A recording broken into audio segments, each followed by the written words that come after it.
one more fun thing before we get out of here. We all know that the show's fucking over. How about a hand for the show that we saw tonight, right?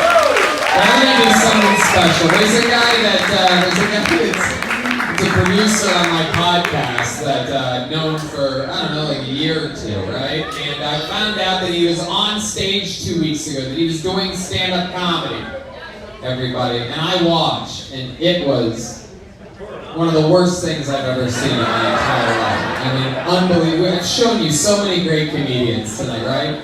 But I watched this guy do 5 minutes 2 weeks ago, and I had him over for coffee the next day. That's how important what I'm about to tell you is. I had him over for coffee, and I said, let's scrap everything. Here's a new plan. I haven't seen him I told him that morning, I go, if you stick to this plan and you do spots, I'm going to have you on my show to do 5 minutes 2 weeks from now. He's going to do that 5 minutes right now. Are you guys excited about this? If anything great happens, that means tonight was a wild success. Ladies and gentlemen, I present to you one of the youngest, one of the bottom rising comedians in the world, my pal, Zac Bogus. Come on, everybody.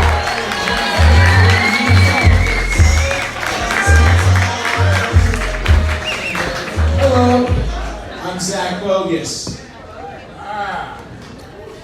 You guys all know me, you passed me on the way in here. I'm a door guy here too, I work here, I do comedy. Before I get into any of my material though, I need to cover some ground.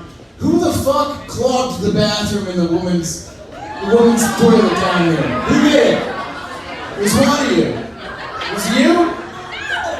Well, I mean, it wasn't a small girl. If it wasn't you, then it was a fucking gorilla. I'm just saying. That's a nightmare. Anyways. You guys are probably looking at me thinking, what's this guy's deal? Is he a bro? Is he a hipster? I bet his glasses aren't real. They are. I have to wear them because if I don't, I look like Matt Damon with fetal alcohol. So, you're welcome. Yeah, I know, I look like I drink Monster Energy kombucha. I look like the type of guy that goes and gets a $30 mani-pedi and demands a happy ending afterwards. Always tip 20%, don't get it twisted, I'm a feminist.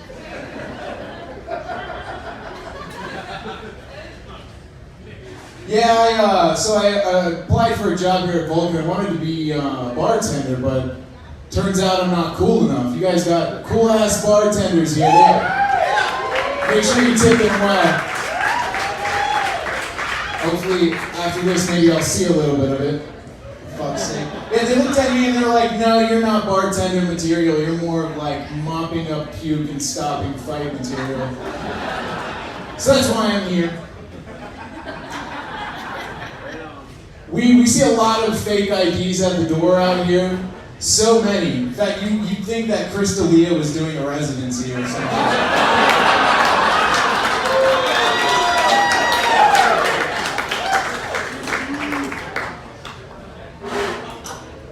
I love strippers. I've never been to a strip club.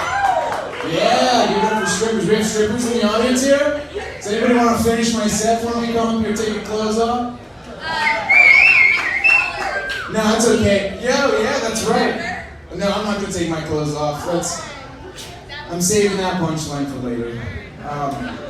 But I love strippers. I think strippers and comedians are kind of like the same type of person. You go up on stage, you're vulnerable, you're trying to entertain people. Your family's probably disappointed in you. You give head for the right price. A lot of similarities. I started seeing a stripper that lives in the same apartment building as me. She lives down the hall. Real crazy little chick, probably like 5 feet tall, 90 pounds soaking wet. She has this cute little bull mastiff puppy. One day she invited me over to hook up with her, and I was walking and I could hear crying from outside of her door, and I was like, what the hell is that? I got closer and closer. I could tell she was beating the shit out of her puppy, and I was frightened. I was terrified. I didn't know what to do. So I waited a little bit. I went inside. She's like, oh, I'm sorry. Dog shit on the floor. And I gotta discipline them while they're young. I'm like, I gotta call CPS. I'm hearing like Arms of the Angels by Sarah McLachlan playing in my head. I was like, I need to do something about this. I walk in, she's naked on her couch. And I see the dog crying in the kennel, and instantly it clicks in my head what I gotta do. So I go to town on her, man. I'm just going to town, but I'm doing it for the dog. I'm not doing it for me. I'm doing it for the justice, you know? I'm just going to town looking at the dog, imagining the dog running through Barking Springs, happy as can be. And then I finish all over her. And while she goes to the bathroom and washes off, I let the dog out, I run away, and I block her on everything. I'm a hero, alright? We got a few black people in the audience, right? A few? I love the way that black guys say the N-word. I'm not gonna lie. They say it's like, you know, putting paprika on chicken. It's just the right amount of spice.